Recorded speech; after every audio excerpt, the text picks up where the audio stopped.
Rojdi pour son exposé et donne la parole à Madame Joyce Msuya. Merci Madame la Présidente. Comme l'envoyée spéciale adjointe Najat Rojdi vient de le dire, le peuple syrien reste plongé dans un tourbillon de défis et de possibilités alors qu'il tend vers un avenir meilleur. Aujourd'hui, j'aimerais une fois encore rappeler quels sont les enjeux et mettre en exergue 4 points que je soumets à l'attention du Conseil. Tout d'abord, nous devons rester concentrés sur l'ampleur de la crise humanitaire en Syrie. Crise humanitaire qui demeure une des plus importantes au monde.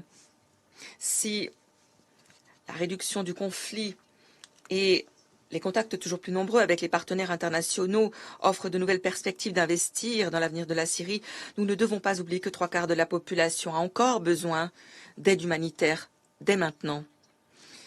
Les conditions de sécurité demeurent instables dans certaines parties du pays, notamment sur la côte, dans le sud et dans le nord-est, où des attaques continuent d'affecter les civils et les opérations humanitaires. Plus de 7 millions de personnes restent déplacées. Nombreux sont ceux qui, notamment, viennent d'être déracinés par les nouveaux actes de violence. Plus de 1,1 million de déplacés à l'intérieur du pays, aux côtés de plus d'un demi-million de réfugiés, sont revenus dans le pays ces 6 derniers mois. Mais nombre de ces personnes ont encore besoin d'aide humanitaire, notamment d'un appui pour le relèvement rapide, alors qu'ils s'efforcent de rebâtir leur vie. Les engins non explosés demeurent une menace mortifère. 414 personnes au moins ont perdu la vie et 600 autres ont été blessées depuis décembre. Un tiers de ces victimes étaient des enfants. Cette menace est également source de préoccupation pour les déplacés qui souhaitent rentrer chez eux. Le système de santé reste submergé. Moins de 60% des hôpitaux et moins de la moitié des centres de soins de santé primaires sont fonctionnels.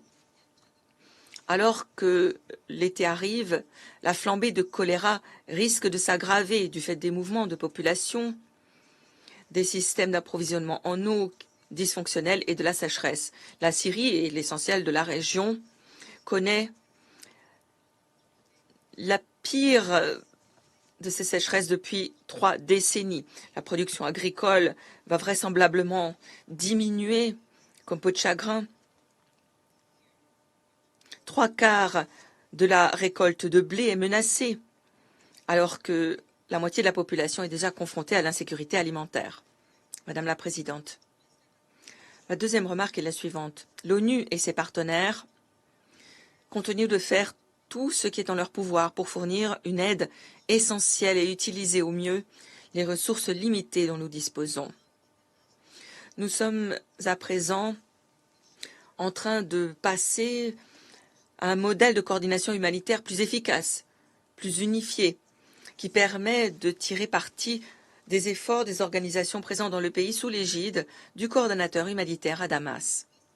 Ces efforts ont également été appuyés au travers d'une mission conjointe menée par le directeur des opérations et du plaidoyer de l'OCHA et le directeur des interventions sanitaires d'urgence de l'OMS fin mai. Cette structure révisée est dans une grande mesure en place.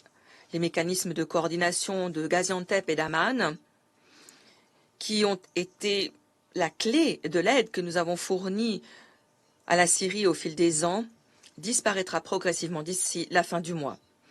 Au travers de cette phase de transition, nous avons pu atteindre près de 2,5 millions de personnes, leur fournissant une aide critique chaque mois, notamment des vivres, de l'eau, des soins de santé, en dépit de la baisse des financements. À titre d'exemple, près de 2 millions de personnes ont pu chaque mois bénéficier d'interventions sanitaires. Cette année, l'OMS a appuyé 2,7 millions de traitements qui ont été fournis. Plus de 430 000 procédures ont pu être assurées. Le Fonds humanitaire pour la Syrie fournit des services de santé, d'approvisionnement en eau et d'assainissement qui bénéficient à 850 000 personnes menacées par le choléra à Alep, Damas, Al-Hassadké et Latakia. Le fonds a aussi lancé une initiative à hauteur de 60 millions avec le Fonds humanitaire transfrontière pour la Syrie pour aider les populations déplacées, les communautés d'accueil et les personnes de retour. L'UNICEF, l'OMS et d'autres partenaires fournissent des services de santé mobiles et de nutrition dans les zones desservies. En mai, plus de 170 000 jeunes enfants, femmes enceintes et femmes allaitantes ont été testés pour voir s'ils étaient victimes de malnutrition, en particulier dans les zones côtières. Des milliers d'engins explosifs ont été éliminés dans le cadre d'opérations de déminage pour améliorer la sécurité ainsi que l'accès des acteurs humanitaires. Nous continuons d'utiliser les itinéraires les plus rentables au plan coût-efficacité, notamment la voie par la Turquie qui nous a permis de transporter plus de 1200 camions d'aide cette année, 6 fois plus qu'à la même période l'année dernière. En mai, l'aide transportée le long de cette route a bénéficié à 1,2 million de personnes dans tout le pays. Le PAM s'approvisionne davantage localement grâce à l'évolution du taux de change. Dans l'intervalle, nos équipes essaient de voir en quoi les récentes annonces des États-Unis, du Royaume-Uni et de l'Union européenne et d'autres annonces d'allègement des sanctions permettront de simplifier les transactions et les achats et d'améliorer l'accès aux biens tels que le matériel médical de pointe. Cependant, il s'agit là de ma troisième remarque, nous avons besoin de financements supplémentaires pour préserver cette action et agir davantage.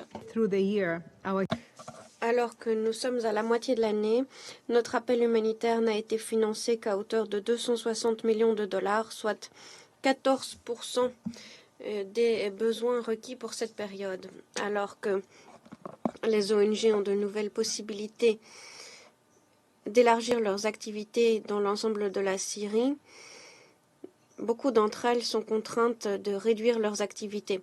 Cela entraîne une réduction des activités essentielles. À l'échelle de la Syrie, 280 hôpitaux, 16% du total, ont dû suspendre ou réduire leur capacité en raison de coupes budgétaires frappant les 14 provinces.